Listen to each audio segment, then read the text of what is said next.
Okay, so we basically finished the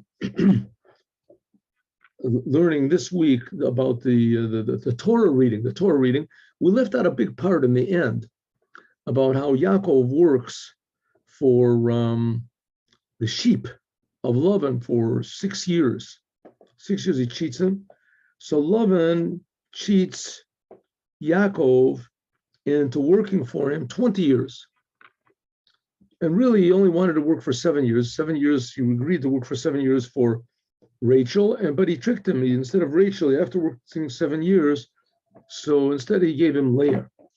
He got married to Leah. And then he said, but I wanted Rachel. So he said, okay, I'll give you Rachel, work for another 7 years. So he worked for another 7 years.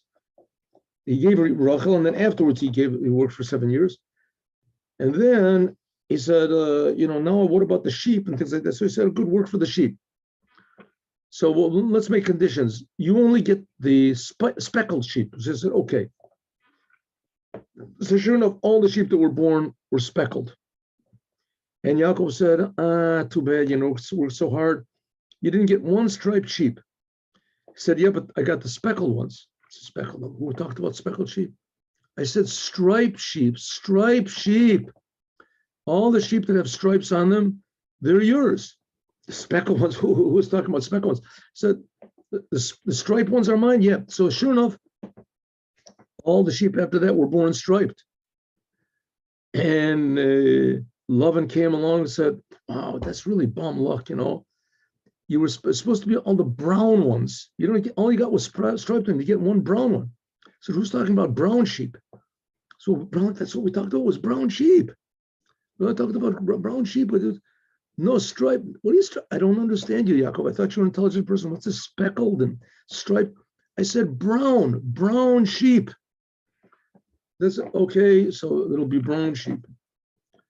So after that, all the sheep were born that were brown. So he said, well, that's really good luck. Look at this again. Brown sheep. So that's really good luck. What type of good luck is that? I never said brown sheep. What some sort of a thief? I never said brown sheep. When I meant the sheep that had like round circles, every time he changed it, 100 times he changed the conditions. And finally it ended up, and whatever he said, that's what Yaakov got. And no matter how hard he made it, in the end up, Yaakov became tremendously rich. And he leaves with his wife and children, and Lavan goes and runs after him. He wants it with all of his men. And God speaks to Lavan and says, don't try to do anything bad to Yaakov. And that's basically the end of this week's Torah portion. And now Yaakov is going, and next week's Torah portion, he's traveling with his wives and his children and his flocks. And with the flocks, he also bought oxes and donkeys and servants and maid servants. And he's traveling along. Next week is going to meet Esav. That's what we're going to talk about next week. But now let's learn the HafTorah. HafTorah is a bit weird. HafTorah is strange. The HafTorah is a portion, usually from the prophets, but not always. Sometimes it's from Chronicles. Sometimes this, and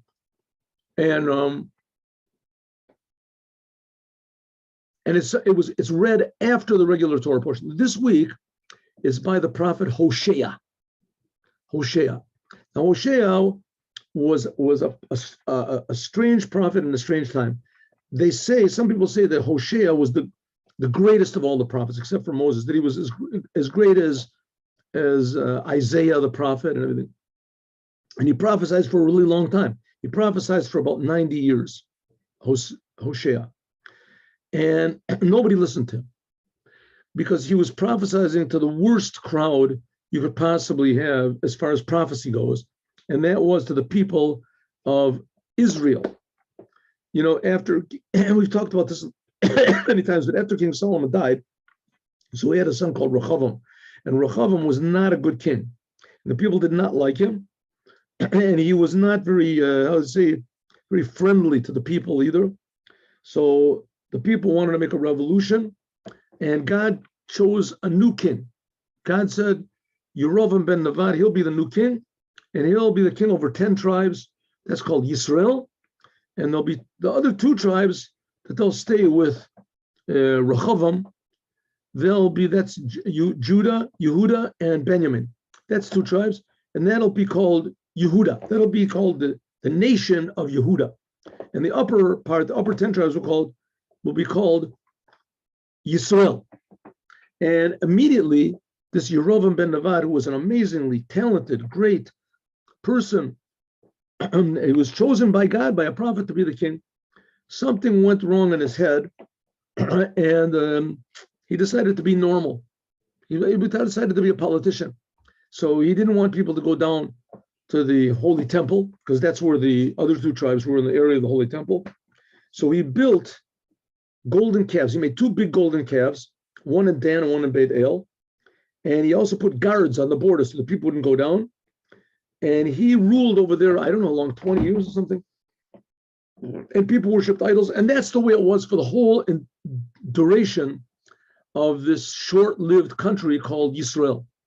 And it was for about 250 years that way, something like that. About 250 years, no one went down to the Holy Temple. No one in the northern part. Holy Temple was their first temple. 10 tribes didn't go down. Didn't go down to the Holy Temple. What did they do? They had a drive-in Holy Temple. Drive-in. Why go to the Holy Temple? Do your Holy Temple business at home. Golden calves. Everybody worshipped the golden calves. And people, as soon as they worship the golden calves, so then everything, then all hell broke loose. And people were worshiping everything that they could and doing all sorts of debauched things and crazy things. And, and finding excuses for it. So God sent all these prophets. Nobody listened to them. The most notable of these prophets that nobody listened to was Hoshea. Hoshea. And despite that, if you read Hoshea, you'll see that Hoshea says in the end that, the Jewish people are terrible, they're awful, but God is never going to leave you, no matter what. For sure, they will never leave the kingship of the Jewish people from Judah, and all the Jews are going to come back to Israel, and et cetera, et cetera. Okay, here's this week's Torah portion. Ready? The words are a little bit hard, so. Ami tuluim lemeshuvati. My people are, this comes after, this is like the 12th, what is it, the 11th chapter. The 11th chapter of Hoshea. How many chapters are there in Hoshea? Not that many. The 14. Oh, there are 14 chapters of Hoshea. And that's why it's called one of the 12 later prophets. They're all grouped in together because he didn't have that much of a prophecy. 12. I mean, he got a lot more prophecy than I do, that's for sure. I don't get any, but at least he got 12. So the prophets were holy people. They were holy people. And we really don't have much of a concept of what that means, prophecy, but prophecy is still today. We see that the pupils of the Baal Shem Tov had prophecy. The Rebbe, Lubavitcher Rebbe, for sure had prophecy. We saw that he told things that was going to be. Okay. So it says, before this is already the 11th chapter. So it says, God took you out of Egypt. He did all sorts of good things for you. We protected you. And nevertheless, you are uncertain. Amit tuloyim, you are uncertain. Le shuvati, to return to me. Le meshuvati, to return to me. El al, to above. Yikru'u, you might call out to God altogether, but yachad lo yeromam. Not one of you are together. And as all of you all together, there is no one to, let's see, where's this? Yeah, but all of you together, you are not praising God, Romem. You don't praise God. In other words, God to you is like a big sort of a burden. You're not a, how do I turn pages over here? Oh. 1 second, I did something wrong over here. There we go. Yes, okay.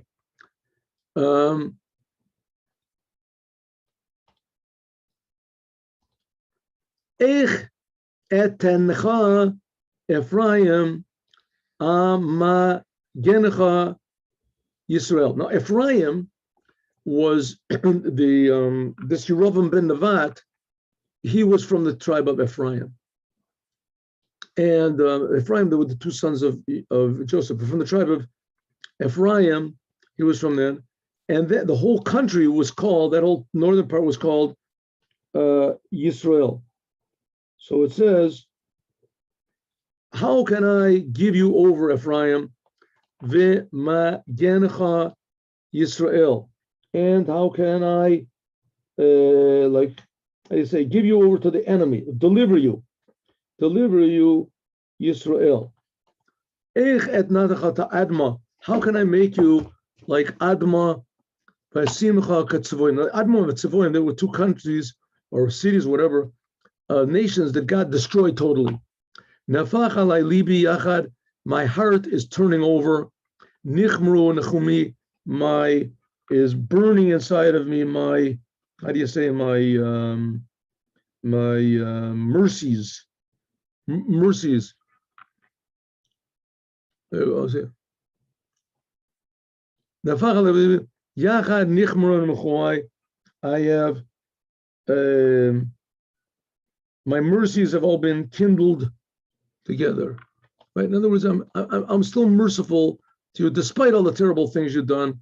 You're still my children. What can I do? How can I activate my blazing anger and go and destroy you? I go destroy. Why? Because I am God, v'lo ish, and I'm not a man.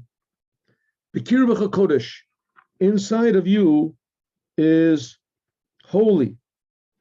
Holy. I am in your midst, v'lo avo ba'ir, and I will not come into another city. In other words, no matter what Jerusalem does and I destroy it, I'll never pick another city to go into. You're going to be the Jewish people. Acharei Hashem yelchu, after God, you will follow like a lion will roar. Yishag kihu yishag v'yachardu banim miyom, and all of the children will be afraid. All the children were like tremble from the west. Now let's see what this is talking about. Let's have a look and see what it's talking about. I have all these explanations over here. Here we have the Radak, Rab David Kimchi. Says what's going to be. It says the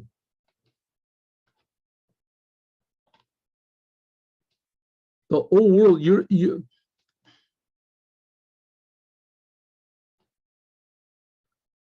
for certainly will all return to the place of the Holy Temple. You will certainly return there.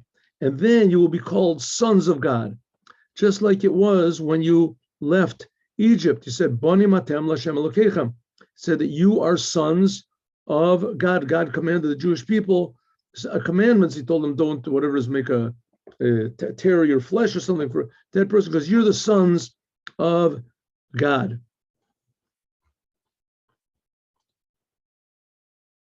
Now this, by the way, Hoshea was very strange. God told him, take a prostitute, go into the street of the prostitutes, get a prostitute over there and get married to her. And we got married and had some children. And God said, okay, now send her away. He said, I can't, it's my wife. So God said, listen, it's just the same thing with the Jewish people.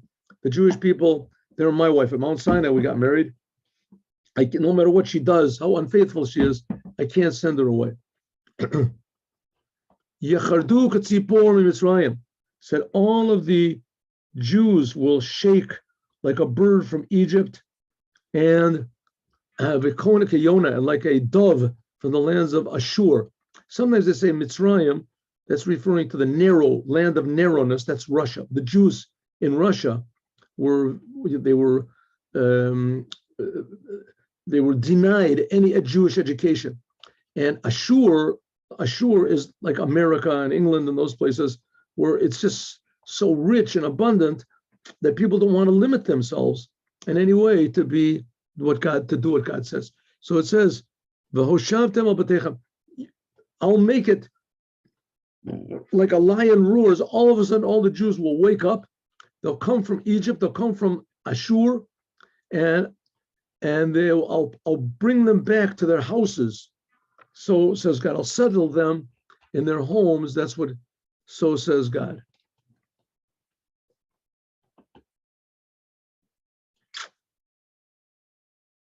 says here he says the Radak, not just Egypt. It means all the countries in the world. The Jews will come from all over. For sure, they'll return to the land of Israel and serve me.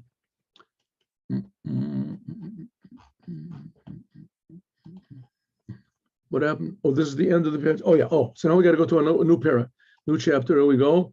Chapter 12. No. There we go. Oh. Yeah. Aleph.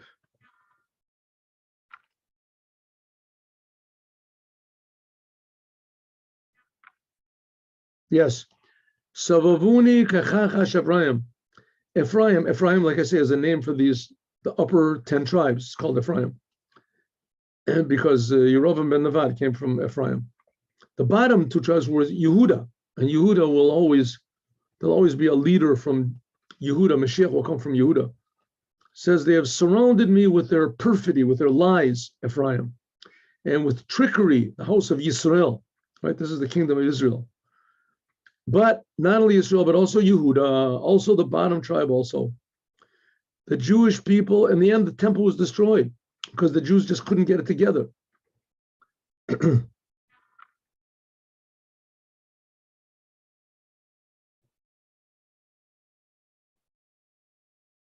So it says, Yehuda owed Rod and Kale, but Yehuda, nevertheless, they still accepted the rulership together with God. And they were faithful to the Holy One, So the main sinners over here were the 10 tribes in the north, and God actually, he sent down a king and took them into exile, I think Shalmansur or something. He took them down, and that's the 10 tribes. That's the lost 10 tribes. Nobody knows where they are to this very day. There's books that are written. They say the Ethiopians are the lost 10 tribes. They say that there's people from India claim, people from Japan that claim. There was a book that said that all the people in England are from the 10 last tribes. Why? Because the king, to this very day, the royal family, the males in the royal family, get circumcised at the age of 8. So they thought that's the reason. There's also all these other signs also of the American Indians, not what to talk about. But none of this has ever been substantiated in any way. That's all theories. And not only that, you have to remember, when did all this business happen, right? When did this happen? It happened like, 3,000 years ago? Is it? No, a little less than 3 years. It is, let's say, 400, like 2,600 years ago, this whole business happened. 2,600 years. So that's a long time, 2,600 years. And nevertheless, so it says, but Yehuda, the 2 tribes of Yehuda have remained faithful to me. Ephraim, ro'eh, they like embrace. They're shepherding with empty wind.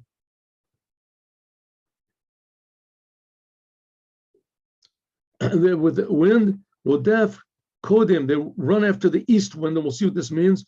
All day just lies and plunder. They're increasing, and they made a covenant with this country called Ashur. Assyria. A covenant with Assyria, and they transport oil to Egypt. Let's see what this means here. If Ephraim is not going after God, this is the Ibn Ezra, not going after God. Ki'im, they'll go after their own way. That's what it means, that they're running after emptiness. And they're making covenants with all the non-Jews, all the non-Jew nations. They figure that that's what's going to save them.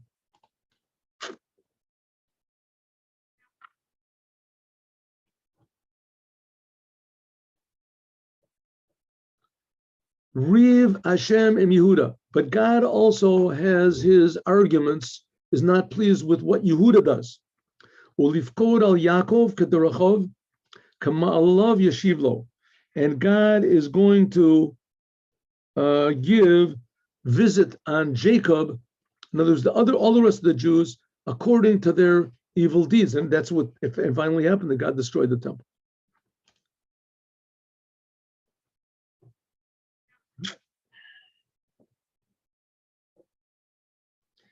Now we're going to Yaakov. Yaakov, of course, it's a metaphor for the Jewish people, and Yaakov, on the other, it is the Jewish people. But let's talk about Yaakov himself. This week's Torah portion is Yaakov.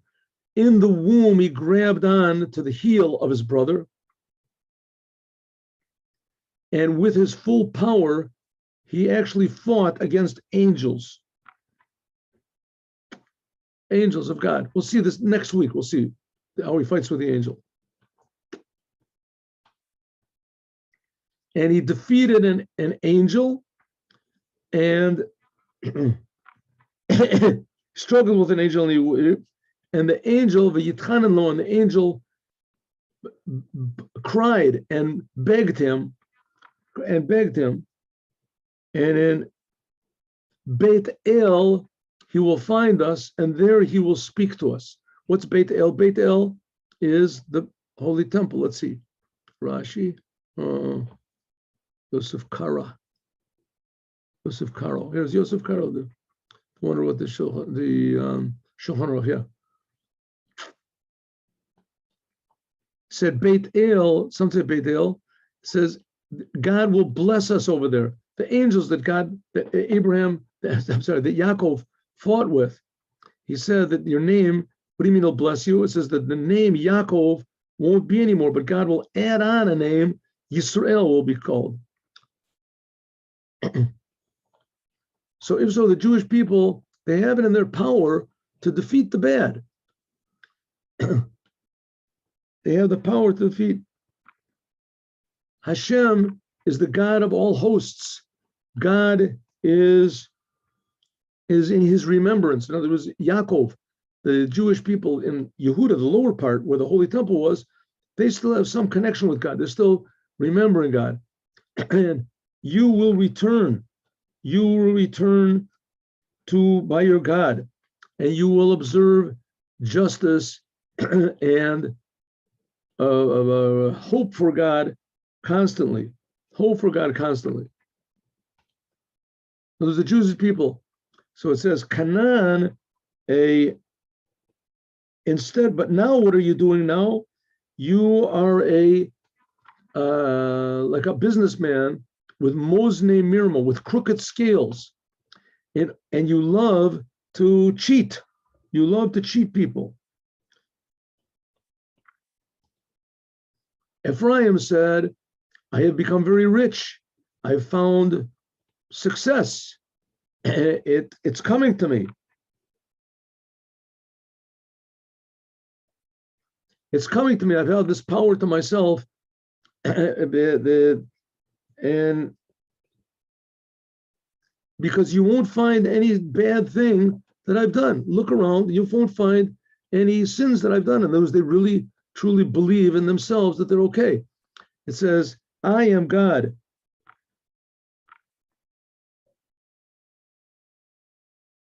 I am God, your God, since I took you out of Egypt, and I will return back into your tents, in other words, into the holy temple, like in the days of early times. Right, just as I provided for all of your needs when I took you out of Egypt, as I'll give you everything also now. What are you uptight? Why do you have to steal? Why do you have to lie? Don't worry, I can provide. He said, when I took you out of Egypt, this is the Rashi. So just like when I took you out of Egypt, I was able, and I killed the Egyptians. I was able to discern who was a firstborn and who was not a firstborn. So also I know who is crooked, which of you Jews are lying and doing crooked things, which you are not. Don't worry, I know what's going on. And I'll put you back into tents. And this is what it means. I'll return to protect you, etc. Just sit and learn my Torah. That's what sitting in tents means, to learn the Torah.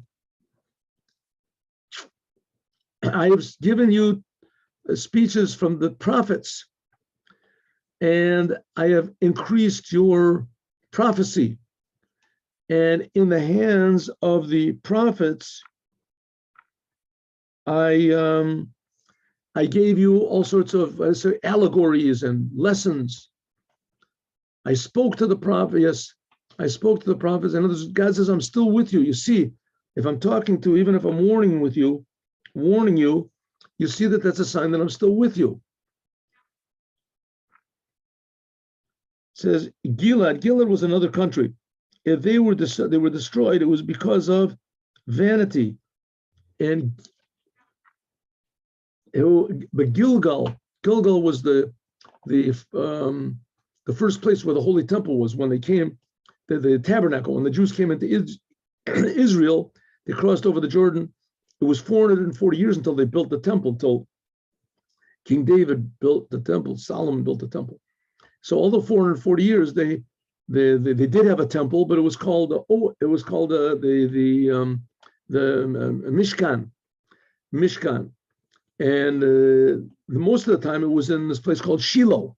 There it was like for 369 years. But when they came in 14 years, it was in a place called Gilgal. So you sacrifice over there your oxes and your different things, but one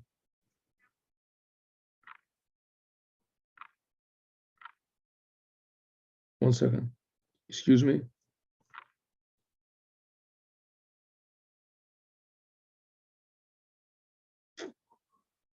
Yes, 1 minute, one moment, please.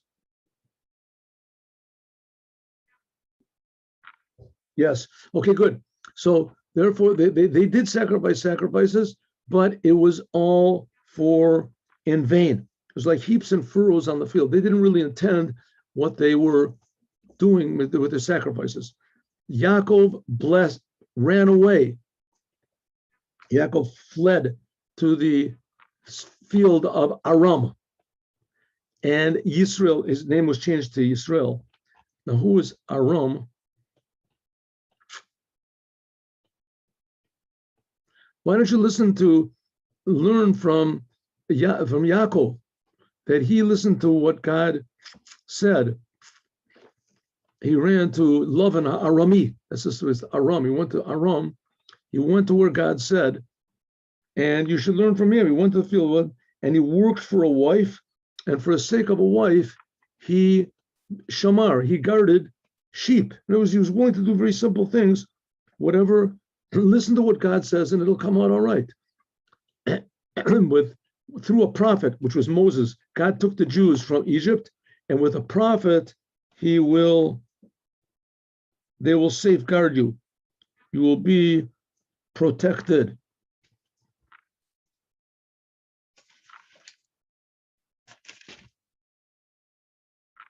Yes, with a prophet, you will be protected. What does this mean? Let's look and see. Right, with a prophet, you were protected. The Jewish people in the desert, God protected you with a prophet. Who was that? That was Moses. So you Jewish people, you can be sure that you'll be protected now. I still love you, even though you're going against me. And no matter what I do is only going to be from love. In the end, God says, I will redeem you and bring you all back, just like Moses did. As we'll talk about more tomorrow. Tomorrow is Friday, and God willing, we'll finish in the morning. We'll finish the Devar Malchut. But this is now you'll have an overview of at least what they say in the synagogue when they read from the HafTorah, from the prophets. Have a good day with Mashiach now.